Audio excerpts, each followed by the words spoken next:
Well, hello YouTube, Steve Pat with General Pat Bushcraft back with you with another video. Today I'm super excited. I got the recap for Alone Season 11 Episode 2. Stay tuned.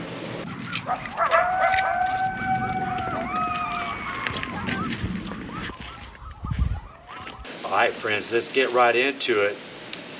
This is the recap for Alone Season 11 Episode 2, titled Opportunity Cost. And every Alone show starts out with a famous quote from a famous person. This one's from John Wooden, and it's quote, "When opportunity comes, it is too late to prepare," unquote. Alright, the show starts out with, these are the next 5 contestants taking their chopper rides to their locations, and the first one is Sarah. She's 48 years old from Alaska, USA, and she gets dropped off at her location and she starts crying. She's overwhelmed, friends. Next up is Jake. He's 42 years old from Idaho, USA. He's dropped off and he says it's going to be a long, long road. Third contestant taking his chopper ride is Dusty, 35 years old from Arkansas, USA. He's dropped off and he says he's super excited. The fourth person is Peter, 43 years old from British Columbia, Canada. And he says, quote, "I am now truly alone." The fifth and final contestant that gets dropped off is Timber. He's 35 years old from Indiana, USA. And we see him filming that chopper as it leaves, and he goes, "There goes my ride." All right, friends, the show goes into day one. It's 9:41 in the morning, and they start out with Timber, and we see him getting his safety kit ready. And that safety kit consists of an air horn, bear spray, and bear deterrents. He goes out to check his plot and to hunt a little bit. It's super thick vegetation, just like I told you guys in the first episode recap. This is thick vegetation, friends, with small black spruce trees everywhere. He finds some moose and bear tracks along the shoreline of the river. And Timber, he sees a squirrel, red squirrel. He shoots it with his bow and arrow. And he says he's going to use some of that squirrel for some bait. Pike, trout, burbot, and whitefish are in the Mackenzie River. He pulls up the sleeve on his shirt, friends, and he shows us a tattoo of some teeth. As he's cleaning that squirrel, he takes some blood on his finger and he puts it on the teeth. He says he has to feed the teeth every time he draws blood. All right, friends, Timber, he's looking pretty interesting. Okay, it's still day one, and now we move on to 11:33 in the morning, and the show moves over to Sarah. We see her simple tarp shelter. She makes a pretty nice simple tarp shelter, and then she goes exploring the area. She's looking for berries and bolete mushrooms. Now winter can last 7 months up here in the location that they are, with an average temperature of -19. She does find some berries and she finds a bolete mushroom, and she says her strategy is to graze like a moose. She finds a small lake in her area with a beaver.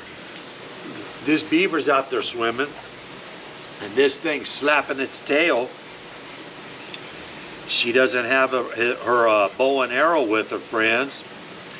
And we learned that some of these beavers are the largest rodent in North America. Some of them can weigh up to 60 pounds.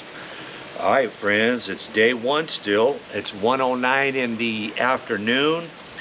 And the show goes over to Dusty. It's cloudy and no sun on the Mackenzie River Delta. And we learned that this river delta area can experience cloud cover 80% of the time, friends. He finds some berries and some rose hips, explores the area. He's looking for a spot for his permanent shelter. He finds a good little spot and he starts building a lean-to log cabin. Friends, he's cutting down big trees about this big, some nice sized logs, and he makes a very sturdy lean-to cabin. Matter of fact, he climbs up on the lean-to portion that makes the roof, and it's really sturdy, friends. It looks really nice. His strategy is to get the hardest labor done quickly as possible. And as I said, he makes a real nice log cabin lean-to. All right, friends, it's still day one now, 5:17 p.m. And the show goes over back over to timber. He takes the squirrel guts. We see him take those squirrel guts, and he throws a couple fishing lines out in the water with those guts. He builds a nice temp shelter in the trees with his tarp. When he's done getting that temp shelter up, he goes back to check the lines, and he catches a nice 25-inch pike, friends. That pike, that 25-inch pike, is about 1,750 calories and 370 grams of protein. We watch him build a fire, and because he's not prepared to do any meat preservation yet, it's only day one, friends. So he cooks up that squirrel, he cooks up that 25-inch pike, and he gorges and feasts on that food.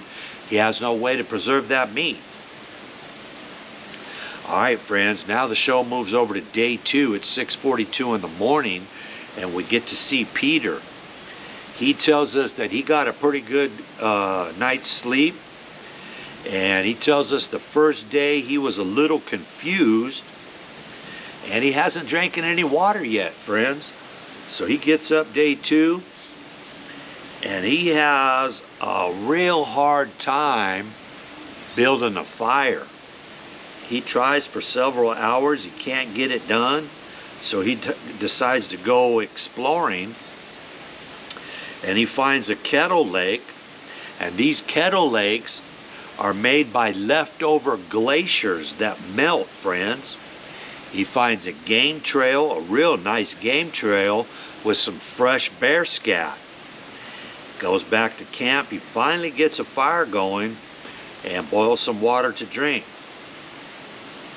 All right, day two still now, and it's 11:26 in the morning, and the show goes back over to Dusty. We see him eating rose hips, and he has a real nice idea. He uses one of his gators as a bag, a container, and he collects a whole bunch of rose hips in that gator. Black spruce, tamarack, and white birch are the dominant trees in the area. He sees some squirrels running up a pole right by his shelter, so he decides to set 2 snares. He sets 2 snare wires, and while cutting some firewood, he sees a squirrel and gets a shot off, nails him, friends. Skins, cooks, and eats. Sir Fuzzy Tail, he calls him. All right, friends, day two still, 2:18 in the afternoon now. Show goes back over to Sarah. We see her build a real nice A-frame shelter. It's about 41 degrees. She's trying to brush her hair.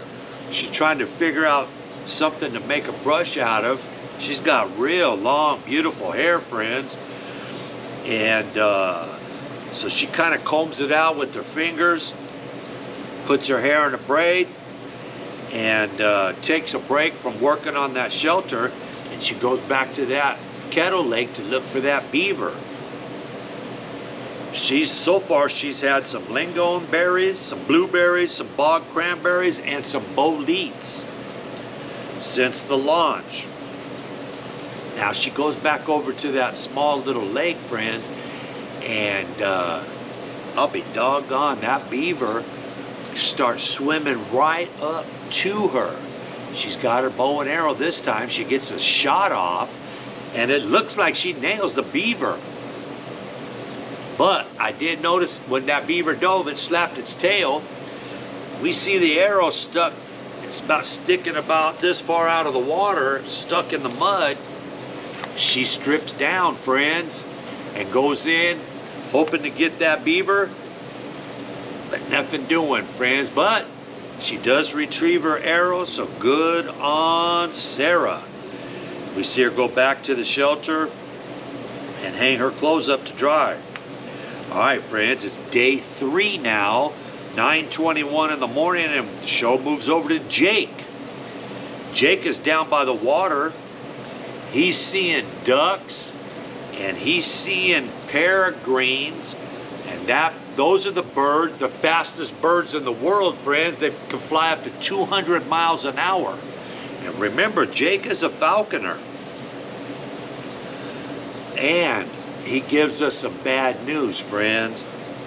Jake tells us he's lost his fishing line, that he's been looking for it for 3 days, friends. And on day 1, when he was going through the thick brush, his side zipper came unzipped and his fishing line fell out.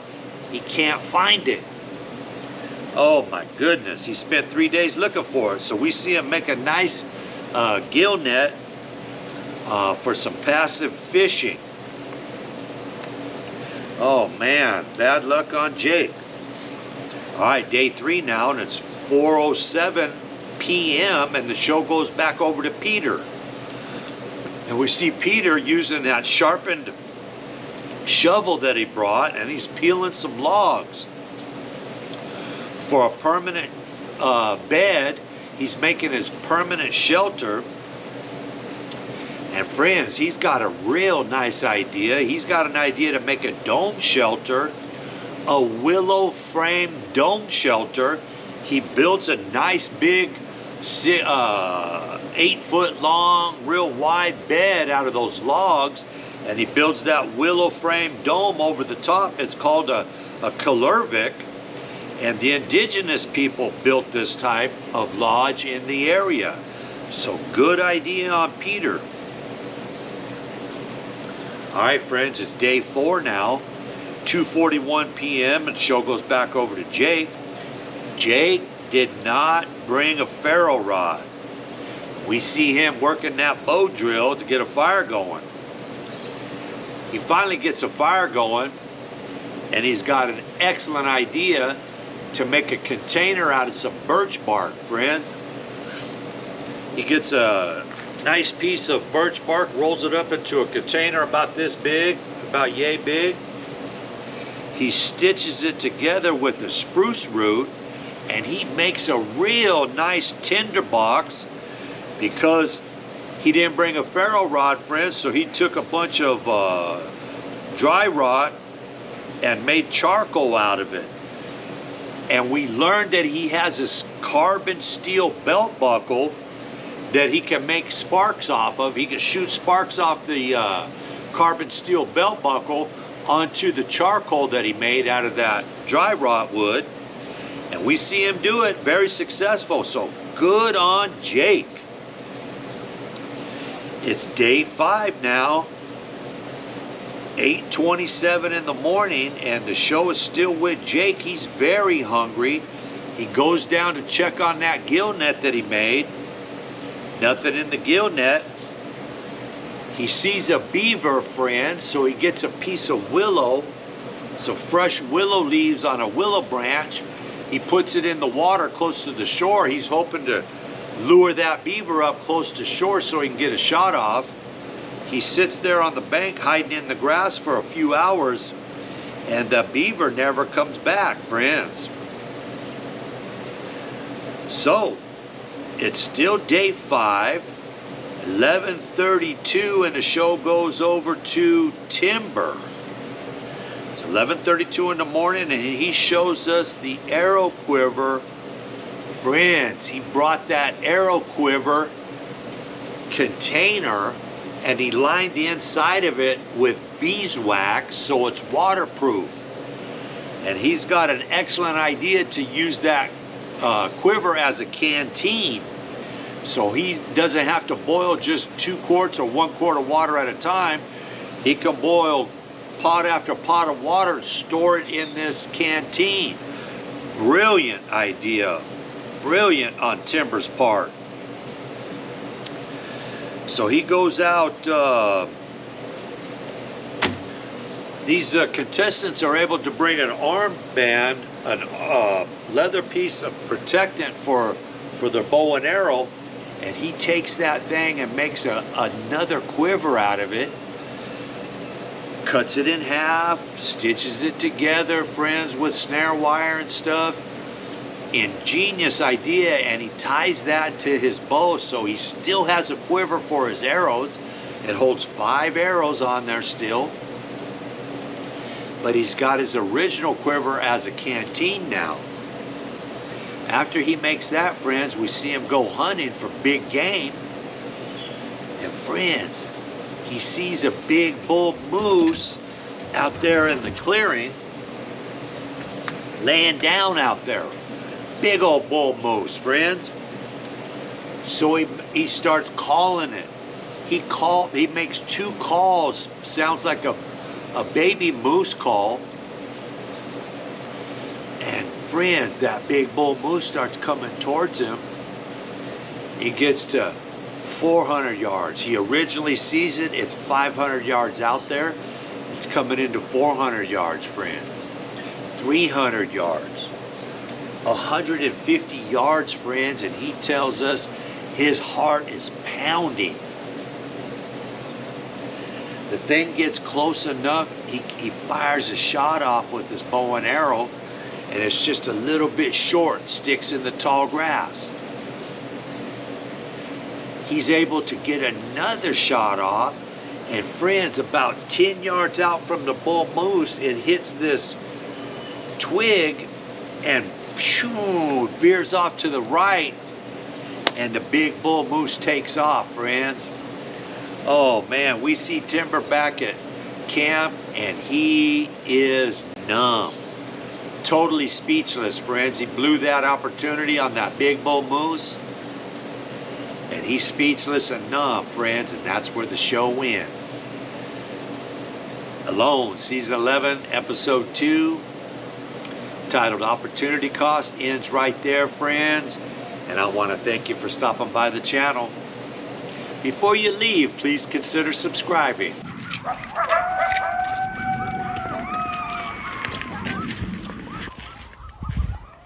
If you do subscribe, bang that bell icon, and in the drop-down menu, do select all, friends. I want to thank you for everything you do for the channel, all your likes, all your views, all your shares, but most importantly, all your comments. Friends, let me know who you think's going to win this thing. Everybody's looking real strong so far. We're down to 9 contestants. Cubby dropped out. He stepped on that broadhead arrow, went 4 inches in his leg, so he's out. We still got 9 contestants. All right, friends. Please, please don't depart from the faith. And if you haven't already, give your life to Jesus Christ, friends. Use your free will. He died on the cross for you. He loves you very much. Do it today, don't wait. And as always, God is good, God is great. I see y'all on the next video. Already got a date.